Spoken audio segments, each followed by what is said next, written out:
Who's in charge here? I need to speak with your supervisor. Me. Can I help you? You? Where's the senior attorney? I'm the attorney on duty. Is there a problem? Huh, okay, sure. I need all your records for the Johnson case. Now. I'm sorry, I can't do that. Those are privileged. Listen, you're just a public defender. Don't make this difficult. I need those files or I'm taking you in for obstruction.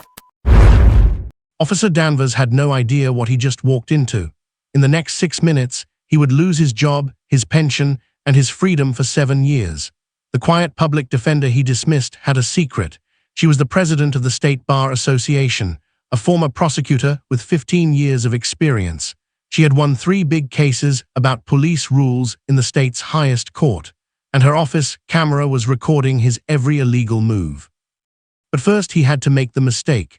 "Who's in charge here? I need to speak with your supervisor," Officer Danvers said. The woman at the desk looked up. "That would be me. Can I help you?" Danvers scoffed. "You, where's the senior attorney?" She stayed calm. "I'm the attorney on duty. Is there a problem?" He laughed. Okay, sure. I need to see all your client records for the Johnson case. Right now." She shook her head. "I'm sorry, I can't do that. Those are confidential." Danvers leaned in. "Listen, you're just a public defender. Don't make this difficult. I need those files or I'm taking you in for obstruction. Before I tell you what happened next, let me ask you, have you ever seen someone with power make a huge mistake? Drop yes or no in the comments."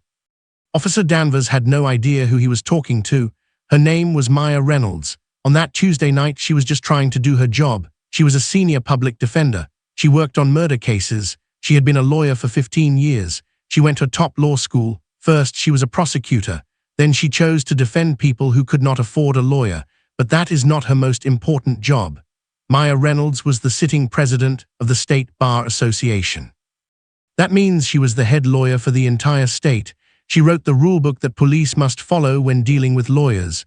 She argued and won 3 major cases about police searches at the state Supreme Court. She was the expert. But on March 12th, she was just in her small office, working late on a case file. She was about to become part of a case herself. Officer Jacob Danvers had a reputation. Other lawyers knew him. He was a 12-year veteran. He was recently moved to a new police station. He was moved because of complaints at his old one. He had a pattern, 3 internal probes in 5 years. Every time he broke the rules on how to treat people. One time he searched a car illegally. The judge threw out the case. Another time, he pressured a kid to talk without a lawyer. The 3rd time was at this same courthouse. A defense lawyer said Danvers tried to scare him. The defense lawyers had a name for him. They called him the bulldozer. He was used to pushing people around. He was used to public defenders giving in. They were often too busy or too scared to fight. He thought this night would be the same. He was wrong. This time, he pushed the one person in the state who could not be moved. What do you think of officers who act like this? Let me know in the comments below. The stage was now set for a huge crash. It was Tuesday, March 12th. The time was 8:45 at night. The place was the public defender's small office on the 4th floor of the courthouse building. The main lights were off. Only the office lights were on. You could hear a printer humming. It was quiet. Most people had gone home. Maya was at her desk. One helper, a paralegal named Sarah, was in the next room. A janitor named Carl was cleaning the hall. Then Officer Danvers walked in. He was in full uniform. He walked right past the empty front desk. He went straight to the lit office door. He knocked once and opened the door immediately. He did not wait for an answer. "I need the full case file on State versus Johnson. Now," he said. That simple demand was the start of everything. A routine bully move was about to destroy his entire life. If you want to see more stories where the bully loses, hit the subscribe button right now. It helps us keep finding these cases. Maya looked at the officer. She stayed calm. "Can I have your name and badge number first? And the paper from the district attorney's office asking for this?" Danvers shook his head. "I don't need that. This is police business. Just hand it over." Maya did not move. "I need to check that the request is proper. It's the rule." Danvers got angry. "I don't have time for legal games. Just hand it over." "It's not a game," Maya said. "It's the law." Danvers stepped closer to her desk. His voice got low. "You're getting in the way of an investigation. I could arrest you right now." Maya kept her voice even. "You are not allowed to see private defense files without the right paperwork." Danvers moved even closer. He used his size to try to scare her. "I'm not asking the district attorney. I'm telling you, the file." Maya looked him in the eye. "No." Danvers reached for the handcuffs on his belt. "Turn around. You're under arrest for getting in my way." In the next room, Sarah the paralegal heard this and peeked out. Her eyes were wide. In the hall, Carl the janitor stopped mopping. He listened. Danvers did not know it, but Maya's calm was not fear. It was the focus of a lawyer who knows she is right, and she knew everything was being recorded. As Danvers moved to cuff her, Maya spoke clearly. "Officer Danvers, I am the president of the State Bar Association. You are making an illegal arrest. You are breaking at least 3 rules that police must follow with lawyers." Danvers laughed at her. It was a mean, dismissive laugh. "Right, and I'm the police commissioner, hands behind your back." That is when the witnesses spoke up. From the doorway, Sarah held up her phone. "Officer, she's telling the truth. I have her bio on the website right here." From the hall, Carl the janitor called out, "I'm recording this, man. You're making a huge mistake." A court clerk walking by heard the noise and looked in. "That's Maya Reynolds. She teaches the ethics class for cops." Evidence was everywhere. The office's own security camera had audio. It was recording. Carl's phone was recording. Sarah's screen showed Maya's official title. Danvers finally paused. He saw the phones. He heard the titles. His tough act cracked for a second. "Prove it," he said, but his voice was weaker. By now, Danvers was starting to understand. He was not bullying a tired public defender. He was attacking the top legal expert in the state, and it was all on tape. What would you have done if you were a witness? Type record in the comments if you would have filmed it too. Now help was called. Sarah called 911. She told them an officer was out of control at the courthouse. The dispatcher was confused but sent a sergeant. Sergeant Miller arrived minutes later. He knew who Maya Reynolds was. "President Reynolds, what's going on here?" he asked. Maya pointed to the camera. Sergeant Miller asked to see the footage. Sarah pulled it up on her computer. The sergeant watched and listened. He checked Danvers's daily log. There was no note about an official request for the Johnson file. Danvers's story fell apart fast. He said the district attorney authorized it. The DA's office said no request was made. He said Maya was being difficult. The video showed her being calm and asking for the rules. He said he told her who he was. The video showed he never gave his full name or badge number until she asked. Sergeant Miller made a decision fast. He placed Officer Danvers on leave right there. He took Danvers's bodycam, which was strangely off. He apologized to Maya. Danvers changed completely. First he tried to argue with the sergeant. Then he got quiet and angry. Maya was shaking but in control. Before she left that night, she filed a formal complaint with Police Internal Affairs. She also filed one with her own Bar Association disciplinary board. The official machine was now turning against Danvers, and the public was about to find out. If you're new here and believe in accountability, subscribe now. You won't want to miss the ending. Carl the janitor did not wait. By 10:30 that night, he posted his video on Twitter. By 11:15, it had 50,000 views. Lawyers across the state were sharing it. By 1 in the morning, it was trending. The tags Bar President and Danvers were together. By 6 the next morning, local news stations led with the story.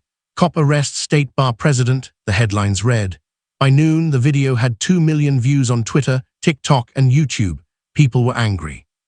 The comments poured in. One person wrote, "He tried to bully the head of the entire state bar." Another said, "This is why we need police accountability." The story went national. CNN and MSNBC picked it up. The police chief held a press conference. He announced a full, independent investigation. Danvers's police union first tried to defend him. They backed down within hours. The full office footage was released by the police department itself. It was even worse for Danvers. 3 days later, the district attorney was embarrassed. He announced criminal charges. The internet had made sure there was no way to hide. What was your reaction when you first saw this story? Tell me in the comments. The state charged Danvers with 3 crimes: false arrest, official misconduct, taking away someone's rights while wearing a badge. The Bar Association also filed ethics charges. Then Internal Affairs dug deeper. They found Danvers's full history. The old complaints were worse than anyone knew. Now for the results. First, the city had to pay. Maya did not sue for money, but other people Danvers had hurt did sue. The city paid them $850,000 total. Second, Danvers lost his job. He was fired. He lost his police pension. That was money he was promised for retirement. Now it was gone. Third, he went to court. He pleaded guilty to taking away rights and official misconduct. The judge sentenced him to 7 years in state prison. He can never be a police officer again. The court also ordered the whole police department to be retrained. Maya helped design the new training on searches and dealing with lawyers. At his sentencing, Danvers gave a written apology. The judge said it was too little, too late. Maya made a statement. She said, "This wasn't about me. It was about every person who doesn't have a camera or a title when an officer breaks the rules." But the story did not end there. It changed laws. After the sentencing, Maya spoke to reporters. Other public defenders stood with her. She talked about how it felt. "It was scary," she said. "In that moment, my title did not protect me. The law did. But what if I did not know the law that well?" She spoke from her professional view. "I see this bullying every day. Young lawyers, stressed clients. This behavior works when people don't know their rights." She had a message for all legal workers. "You have the right to ask for the proper steps. Do not be bullied." She had a message for police. "The badge is not a free pass. The law is for everyone." She said what she wanted to change. Police should have to pass tests on constitutional law to keep their jobs. She thanked the witnesses. She thanked the sergeant who did the right thing. She thanked the public for caring. Her final words were powerful.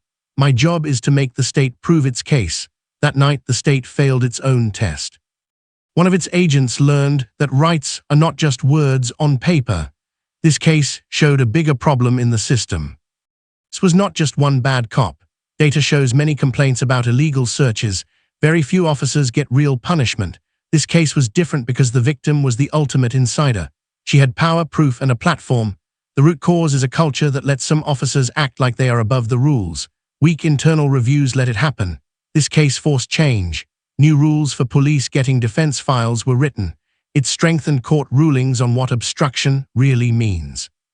State bars across the country warned their lawyers, but more change is needed.